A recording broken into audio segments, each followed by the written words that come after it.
आज जो दुनिया हम देखते हैं, पेड़, पहाड़, समुद्र और हम और ये पूरा यूनिवर्स, ये सब कुछ किससे बना हुआ है?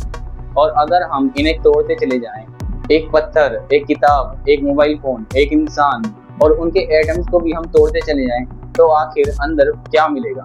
क्या मैटर सच में छोटे छोटे पार्टिकल से बना है या रियलिटी कुछ और है? 100 साल पहले लगभग साइंटिस्टों ने ये समझ लिया था कि उन्होंने फिजिक्स को पूरी तरह समझ लिया है। न्यूटन की लॉज, मोशन, ग्रेविटी, सब कुछ परफेक्टली काम कर रहा था। लेकिन जब साइंटिस्ट ने एटम्स के अंदर झांकना शुरू किया तो उन्हें एक ऐसी दुनिया दिखी जहां रूल्स बिल्कुल अलग थे। एक इलेक्ट्रॉन एक ही वक्त पर दो जगह हो सकता है। पार्टिकल्स एक दूसरे को बिना टच किए इंस्टेंटली अफेक्ट कर सकते और सिर्फ किसी चीज को ऑब्जर्व करना उसकी रियलिटी बदल सकता है। ये कोई साइंस फिक्शन नहीं है, ये है क्वांटम फिजिक्स।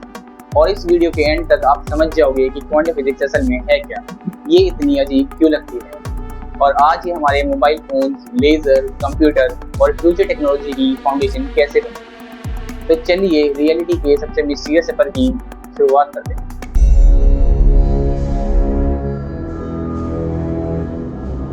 तीन सौ साल तक सर आइजैक न्यूटन की फिजिक्स दुनिया पर राज करती थी। न्यूटन ने हमें बताया ऑब्जेक्ट कैसे मूव करते हैं, प्लैनेट्स कैसे ऑर्बिट करते हैं, ग्रेविटी कैसे काम करती है, कैनन बॉल कहाँ गिरेगी, रॉकेट कैसे उड़ेगा, कार कैसे चलेगी। हर चीज एक्सप्लेन हो रही थी। साइंटिस्ट को लगने लगा था बस अब कुछ छोटे छोटे प्रॉब्लम्स बचेंगे, लेकिन रियलिटी कुछ और थी। लेकिन 19th सेंचुरी के एंड में कुछ एक्सपेरिमेंट्स ने सब कुछ बदल दिया। साइंटिस्टों ने एटम्स को स्टडी करना शुरू किया और यहीं से प्रॉब्लम शुरू हुई। एक एक्सपेरिमेंट में इलेक्ट्रॉन्स अपनी एक्सपेक्टेड जगह पर नहीं मिल रहे थे। दूसरे एक्सपेरिमेंट में लाइट अपने एक्सपेक्टेड तरीके से बिहेव नहीं कर रही थी। एनर्जी कंटिन्यूअसली नहीं आ रही थी, बल्कि छोटे छोटे पैकेट्स में आ रही थी। ये इम्पॉसिबल लग रहा था। अगर न्यूटन की फिजिक्स परफेक्ट है तो ये सब गलत क्यों हो रहा है? साइंटिस्ट कंफ्यूज थे और इसी कंफ्यूजन ने जन्म दिया क्वांटम फिजिक्स को। सबसे पहले बड़ा सरप्राइज मिला लाइट से। उस टाइम पे साइंटिस्टों को लगता था कि लाइट सिर्फ एक वेव है, बिल्कुल पानी की तरह, और एक्सपेरिमेंट भी इस बात को सपोर्ट करते थे। लेकिन 1905 में एक यंग साइंटिस्ट ने कहा लाइट सिर्फ एक वेव नहीं है, कभी कभी ये पार्टिकल की तरह भी बिहेव करती है। उस साइंटिस्ट का नाम था एल्बर्ट आइंस्टीन। आइंस्टीन ने फोटो इलेक्ट्रिक इफेक्ट को एक्सप्लेन किया। उसने बताया लाइट छोटे छोटे पैकेट्स में ट्रेवल करती है और उन पैकेट्स को हम कहते हैं फोटॉन्स। सोचिए, अगर बारिश हो रही है, दूर से देखने पर वो एक कंटिन्यूअस स्ट्रीम लगती है, लेकिन पास जाओ तो पता चलता है वो लाखों अलग अलग बूंदों से बनी है। बिल्कुल वैसे ही लाइट भी एक कंटिन्यूअस वेव की तरह दिखती है, लेकिन असल में वो फोटोन से बनी होती है। ये आइडिया इतना शॉकिंग था कि शुरू में कुछ साइंटिस्टों ने आइंस्टीन की बात नहीं मानी, लेकिन बाद में एक्सपेरिमेंट्स ने ये प्रूव कर दिया कि आइंस्टीन सही था और इस डिस्कवरी के लिए आइंस्टीन को नोबेल प्राइज भी मिला। और यहाँ से क्वांटम फिजिक्स ऑफिशियली शुरू हुई। अब साइंटिस्ट का फोकस एटम की तरफ गया। हम सब जानते हैं एक एटम के अंदर होता है न्यूक्लियस, जिसमें प्रोटॉन और न्यूट्रॉन होते हैं और इलेक्ट्रॉन उसके चारों तरफ रिवॉल्व करते हैं।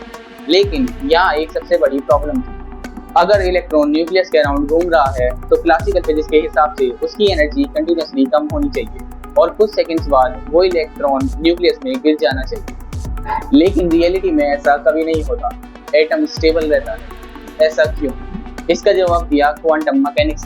क्वांटम फिजिक्स के हिसाब से इलेक्ट्रॉन किसी फिक्स रोड पर ट्रेवल नहीं करता, वो किसी प्लेनेट की तरह ऑर्बिट भी नहीं करता, बल्कि वो एक प्रोबेबिलिटी क्लाउड के रूप में एग्जिस्ट करता है। सोचिए, एक मच्छर एक कमरे में उड़ रहा है और आप उसकी एग्जैक्ट पोजीशन नहीं देख पा रहे हैं, तो आप सिर्फ इतना कह सकते हैं कि इस एरिया में उसके होने के चांसेस बहुत ज्यादा हैं। क्वांटम वर्ल्ड में इलेक्ट्रॉन भी कुछ ऐसे ही बिहेव करता है। हम इलेक्ट्रॉन की एग्जैक्ट पोजीशन नहीं बता सकते, हम उसकी प्रोबेबिलिटी बता सकते। और इसी पॉइंट पर फिजिक्स एक डिटर्मिनिस्टिक साइंस से प्रोबेबिलिटी वाली साइंस बन गई और यहाँ से शुरू होता है क्वांटम दुनिया का असली मैजिक। अब तक हमने देखा कि लाइट कभी कभी वेव की तरह बिहेव करती है, कभी कभी पार्टिकल की तरह। लेकिन साइंटिस्टों के दिमाग में एक बड़ा सवाल था, आखिरकार लाइट असल में है क्या, वेव या पार्टिकल? इस सवाल का जवाब ढूंढने के लिए साइंटिस्टों ने एक एक्सपेरिमेंट डिजाइन किया जो आज भी फिजिक्स का सबसे फेमस और मिस्टीरियस एक्सपेरिमेंट माना जाता है। इसका नाम है द डबल स्लिट एक्सपेरिमेंट। ये एक्सपेरिमेंट आपने अपनी क्लास 12 की फिजिक्स की बुक में भी पढ़ा होगा। सोचिए, आपके सामने एक दीवार है। उस दीवार में दो बहुत छोटे छोटे होल्स बने हुए हैं। पीछे एक वाइट स्क्रीन लगी हुई है। अगर हम टेनिस बॉल को एक एक करके उन होल्स की तरफ फेंकें तो क्या होगा? जो बॉल लेफ्ट होल से निकलेगी वो लेफ्ट साइड हिट करेगी, जो बॉल राइट साइड से निकलेगी वो राइट साइड हिट करेगी। बिल्कुल एक्सपेक्टेड रिजल्ट। अब इसी एक्सपेरिमेंट को पानी की वेव के साथ करें। पानी की वेव्स जब भी दोनों होल से गुजरती हैं तो दोनों एक दूसरे से मिलती हैं। कहीं वेव एक दूसरे को स्ट्रॉन्ग बना देती हैं, कहीं कैंसिल कर देती हैं। रिजल्ट स्क्रीन पर एक इंटरफेरेंस पैटर्न बनता है। ये पैटर्न सिर्फ वेव ही बना सकते हैं। अब साइंटिस्ट ने यही एक्सपेरिमेंट लाइट के साथ किया और रिजल्ट आया इंटरफेरेंस पैटर्न। इसका मतलब लाइट एक वेव है। एक्सपेरिमेंट खत्म नहीं। साइंटिस्टों ने सोचा एक ही फोटोन तो भेजते हैं एक एक करके। अगर लाइट पार्टिकल है तो स्क्रीन पर इंटरफेरेंस पैटर्न नहीं बनना चाहिए। लेकिन जब एक एक फोटोन को शूट किया गया तो कुछ देर बाद स्क्रीन पर वही इंटरफेरेंस पैटर्न बन गया। ये कैसे पॉसिबल है? एक फोटोन किसी दूसरे फोटोन से टकरा ही नहीं रहा, तो इंटरफेरेंस किससे हो रही है? ऐसा लग रहा था जैसे हर फोटोन दोनों स्लिट से एक साथ गुजरा हो और अपने आप से ही इंटरफेयर किया हो। ये फिजिक्स के इतिहास का सबसे हैरान कर देने वाला ऑब्जर्वेशन था। साइंटिस्ट ने सोचा कि अब देखते हैं कि फोटोन किस स्लिट से जा रहा है। उन्होंने डिटेक्टर लगा दिए और तब सब कुछ बदल गया। जैसे ही उन्होंने फोटोन को ऑब्जर्व किया, इंटरफेरेंस पैटर्न गायब। अब स्क्रीन पर सिर्फ 2 लाइंस दिख रही है, बिल्कुल वैसे ही जैसे एक नॉर्मल पार्टिकल बिहेव करता है। यानी जब कोई नहीं देख रहा था, फोटोन वेव की तरह बिहेव कर रहा था। लेकिन जैसे ही हमने उसे ऑब्जर्व करना शुरू किया, वो पार्टिकल बन गया। क्या देखने से सिर्फ रियलिटी बदल गई या ऑब्जर्वेशन का मतलब कुछ और है? इस सवाल ने क्वांटम फिजिक्स को और भी मिस्टीरियस बना दिया। डबल स्लिट एक्सपेरिमेंट का सबसे कंफ्यूजिंग पार्ट था ऑब्जर्वेशन। जैसे ही डिटेक्टर लगाया गया, फोटोन का बिहेवियर बदल गया।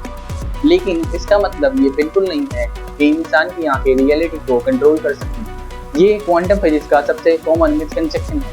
असल में ऑब्जर्वेशन का मतलब होता है क्वांटम पार्टिकल का किसी मेजरिंग डिवाइस के साथ इंटरेक्शन होना। जब डिटेक्टर फोटोन की इंफॉर्मेशन लेने की कोशिश करता है, तब डिटेक्टर और फोटोन के बीच में इंटरेक्शन होता है और इसी इंटरेक्शन की वजह से क्वांटम सिस्टम अपनी ओरिजिनल सुपरपोजिशन को मेंटेन नहीं कर पाता और इस प्रोसेस को हम कहते हैं वेव फंक्शन कोलैप्स या मॉडर्न लैंग्वेज में डीकोहेरेंस। अब आप एक सिंपल एग्जांपल सोचिए। एक बिल्कुल शांत तालाब हो, उसकी सरफेस एकदम स्मूथ होती है, लेकिन अगर आप उसमें पत्थर फेंको तो उसकी सरफेस डिस्टर्ब हो जाती है। वैसे ही क्वांटम सिस्टम भी मेजरमेंट के दौरान डिस्टर्ब होता है। इसका मतलब मेजरमेंट सिर्फ इंफॉर्मेशन ही नहीं लेती, वो सिस्टम के साथ इंटरेक्ट भी करती है। इसी वजह से क्वांटम फिजिक्स में मेजरमेंट लेना एक एक्टिव प्रोसेस है, पैसिव ऑब्जर्वेशन ही। और इसी वजह से क्वांटम फिजिक्स को समझना इतना चैलेंजिंग है। तो इससे हमने समझा कि लाइट एक पार्टिकल भी है और एक वेव भी। वो एक पार्टिकल की तरह भी बिहेव कर सकती है और एक वेव की तरह भी। 100 साल से भी ज्यादा समय बीत चुका है। क्वांटम फिजिक्स ने हमें स्मार्टफोन्स दिए, लेजर दिए, एमआरआई मशीन्स, सोलर पैनल्स और क्वांटम कंप्यूटर की शुरुआत हुई इसी थ्योरी से। लेकिन सबसे हैरान कर देने वाली बात यह है कि इतनी सक्सेसफुल थ्योरी होने के बाद भी हम आज तक ये नहीं जानते कि क्वांटम रियलिटी असल में है क्या। साइंटिस्ट इक्वेशन को परफेक्टली यूज करते हैं, एक्सपेरिमेंट की प्रेडिक्शन भी कर सकते हैं, लेकिन क्वांटम वर्ल्ड ऐसा बिहेव क्यों करता है, इसका एग्जैक्ट जवाब आज भी किसी के पास नहीं। हमने देखा कि क्वांटम फिजिक्स सिर्फ इक्वेशन का कलेक्शन नहीं है, ये एक नया तरीका है रियलिटी को देखने का। हमने जाना लाइट एक वेव की तरह भी बिहेव कर सकती है और एक पार्टिकल की तरह, और इलेक्ट्रॉन्स जो छोटे छोटे होते हैं लेकिन वेव की तरह भी इंटरफेरेंस पैटर्न बना सकते। क्वांटम फिजिक्स सिर्फ लेबोरेटरी तक सीमित नहीं है।